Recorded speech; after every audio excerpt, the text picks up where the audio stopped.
Oke, baik kita lanjut dulu. Ini masih, saya juga belum panas ini. Oke, lanjut ke soal nomor 5. Anda baru saja menyelesaikan laporan penting yang Anda yakini sangat baik. Namun saat Anda mengirimkannya kepada atasan Anda, laporan tersebut ditolak karena dianggap kurang visible dan tidak cukup informatif. Anda merasa frustasi dan kecewa, tetapi tindakan yang paling tepat yang seharusnya Anda ambil adalah apa?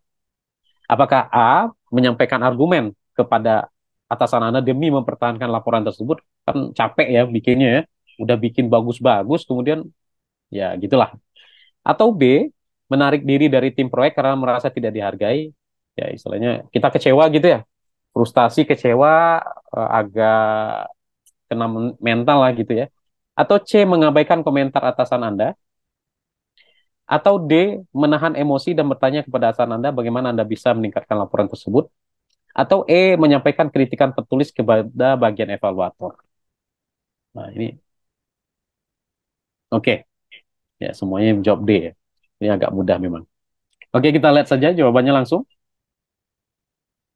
Nah, jawabannya adalah ya betul D. Jadi menahan emosi. Kalau ini tuh berarti terkait dengan bisa profesionalisme, bisa jejaring kerja. Kalau core value-nya itu terkait nilai harmonis biasanya. Ya, nilai harmonis dan juga adaptif gitu. Jadi sesuatu yang disesuaikan. Jadi nggak boleh marah balik ya atau menyampaikan argumen. Ya walaupun ini pilihan kedua nggak apa-apa. Jadi untuk mempertahankan laporan yang telah dilakukan itu juga penting sebetulnya.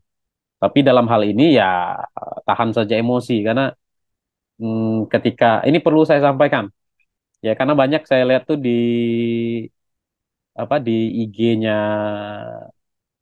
apa itu dinas-dinas kementerian-kementerian itu banyak yang ngamuk-ngamuk tuh di P3K kemarin ngomentari saya pesan ke teman-teman aja ya kurang-kurangi kalau dalam masa rekrutmen ini tuh komentar di sosial media terutama Anda serang instansi yang mau didatangi itu udah jelas nggak bakal diterima karena mereka punya masing-masing punya cyber ya tim cyber.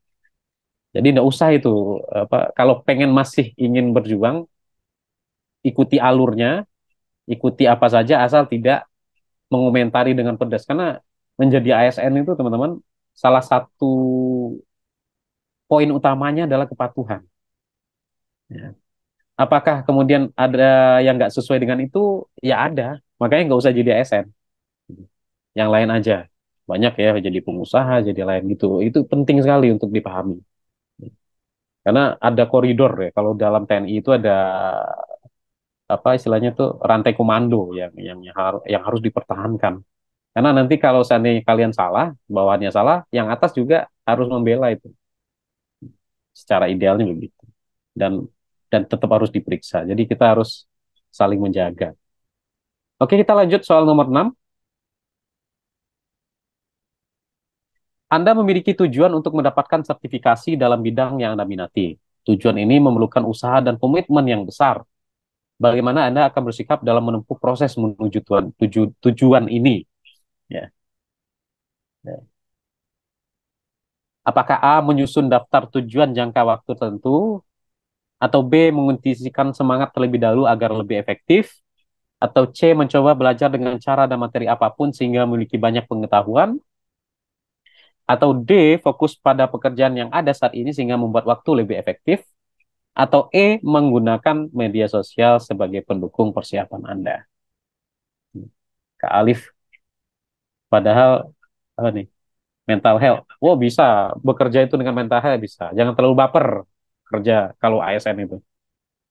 Jadi kalau ada yang disalahkan dan segala macam itu jangan terlalu baper. Ya. Baca Bismillah, yakin pada Tuhan, ya bagi semuanya ya yakin pada Tuhan, semuanya akan baik-baik saja. Tapi kalau baper itu susah, susah nanti. Oke, jadi mana nih dalam menempuh proses ya, untuk mendapatkan sertifikasi nih. Jadi berarti posisinya kalau dalam konteks soal ini adalah kita ingin meningkatkan diri. Ini dalam hal ini tuh kompeten biasanya, ya kompetennya.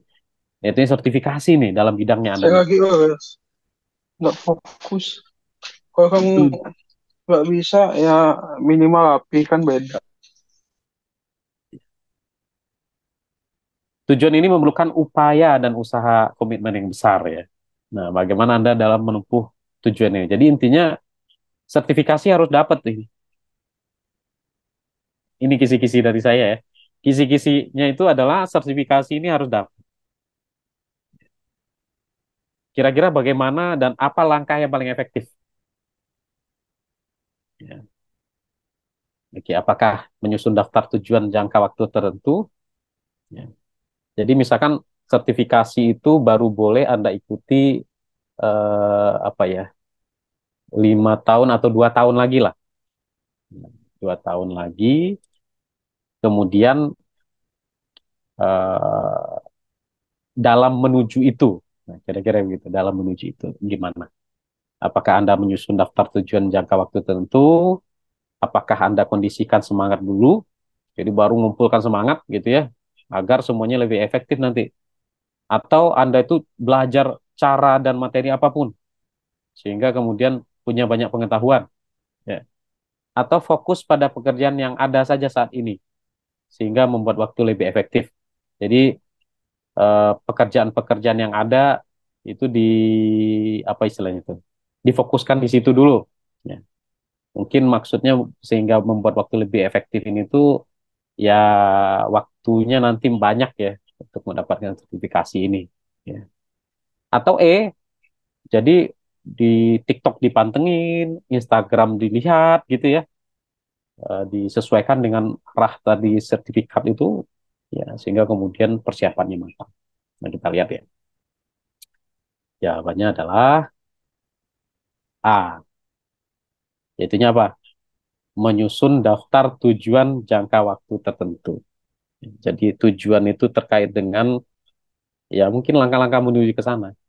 Mungkin akan ada yang bertanya kenapa D paling sedikit, malah malah dapat 1 dari analisis ini. Karena fokus pada pekerjaan yang ada saat ini, ya, dengan membuat waktu lebih efektif itu kan tidak ini, tidak nyambung sebetulnya. Ya. Jadi ketika kita membicarakan tujuan ini kan semangat untuk, kalau dulu tuh namanya semangat untuk berprestasi gitu, sertifikasi, kemudian juga ya lomba-lomba segala macam itu namanya semangat untuk berprestasi. Jadi intinya adalah sertifikasi ini dapat. Kalau kalau dalam hal ini, kalau dalam menunjukkan profesionalisme, yang D itu masuk karena dia fokus pada pekerjaan yang ada saat ini. Tapi korelasinya dengan sertifikasi dalam bidang yang dia miliki, minati, sorry, dalam bidang yang dia minati, mungkin dia berminat di sertifikasi sebagai konten kreator misalnya, atau pembuat modul, misalnya begitu ya. Atau ya banyak yang lain lah. Kalau dalam penggunaan teknologi IT itu ya banyak hal lain. Nah, kalau dia pengen arahnya ke sana, ya ada kemungkinan dia pindah, misalnya dia bukan peranata komputer misalkan, tapi dia pustakawan sebelumnya. Maka dia butuh banyak tujuan gitu ya, butuh banyak rencana. Misalkan dia kan sekarang nggak ada lagi JFU, semua itu harus jabatan fungsional tertentu namanya. Jadi harus diambil tuh arsiparis kah, apakah apa istilahnya tuh peranata komputer, apa kemudian juga aduh namanya analis kepegawaian dan segala macam ya. Nah, dia pengen pindah tuh, misalkan dia berbeda dengan bidang yang dia minati ya, maka dia butuh pada daftar tujuan atau ya target-target dalam waktu tertentu. Kalau B, dia nunggu semangat itu jelas nggak efektif.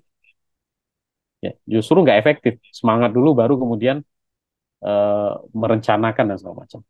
Atau C, mencoba belajar dengan cara dan materi apapun sehingga memiliki banyak pengetahuan. Ya, ini malah tidak ke arah yang mengerucut gitu ya. Nah, yang D tadi, ya seperti saya bilang, saya sampaikan barusan itu fokus pada pekerjaan yang ada saat ini. Ya. Itu dia mau sertifikasi atau tidak demi kenaikan pangkat ya, golongan ruangnya ya dia harus fokus. Nggak ada urusan dengan tujuan-tujuan tertentu. Kemudian kalau menggunakan media sosial untuk persiapan Anda ini sangat sifatnya itu sangat supporting ya, nggak langsung gitu. Kira-kira gitu. Mudah-mudahan bisa ditangkap.